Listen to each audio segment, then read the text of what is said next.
పొద్దుగాల పేపర్ చదివేదాకా ఇలా బీఆర్ఎస్ పుట్టినరోజు అని యాదికే లేదబ్బా.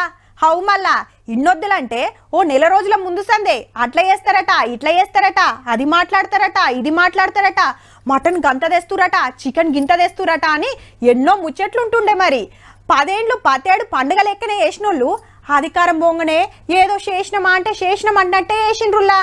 అప్పుడెట్లుండే ఇప్పుడెట్లుంది మీరే చూడుర్రి. గుంపులను నిలబడి గులాబీ భవన్ మీద గులాబీ జెండా ఎగిరేసిండు వర్కింగ్ ప్రెసిడెంట్ రామన్న. టీఆర్ఎస్ ఎందుకు పెట్టింది, దాన్ని బీఆర్ఎస్ ఎందుకు చేసింది చెప్పి తెలంగాణకు మా పార్టీ శ్రీరామ రక్ష అనుకొచ్చిండు. జిల్లాలలో కూడా పార్టీ ఆఫీసుల కాడ జెండాలు ఎగిరేసారు లీడర్లు. బీఆర్ఎస్ అధ్యక్షుడు కేసీఆర్ సార్ అయితే ఏడ కనబడలే. అప్పుడప్పుడు కింద పడవచ్చు, అప్పుడప్పుడు పైన ఉండవచ్చు. విజయాలకు పొంగిపోము, అపజయాలకు. కానీ టీఆర్ఎస్ పుట్టినరోజు అయినా బీఆర్ఎస్ పుట్టినరోజు అంటే ఇన్నేళ్ళు ఎట్లుంటుండే.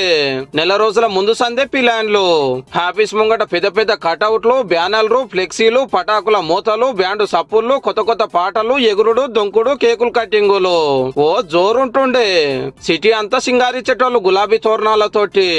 యుగానికొక్కడు, మహానాయకుడు, లోకనాయకుడు, కారణ జన్ముడు, తెలంగాణ విధాత, తెలంగాణ బాపు, తల్లికి జన్మనిచ్చిన తనయుడు అని కేసీఆర్ సార్ ను నూరెక్కిచ్చే బ్యానర్లు శితం కట్టేది. ఇలా రోడవతలకి ఇది ఒకటే పెట్టిరు శుభాకాంక్షలు చెప్పుకుంటా.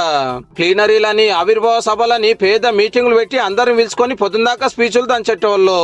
ఇక దావత్ ఇస్తుండే కదా, చికెను, మటను, తలకాయ, బోటి, చేపలు, కూరలు, తొక్కులు, పచ్చి పులుసు, దప్పడము, ఇట్లా 20-30 తీర్ల వంటలు పెడితే నా సామి రంగాన్ని కుమ్ముడే కుమ్ముడు.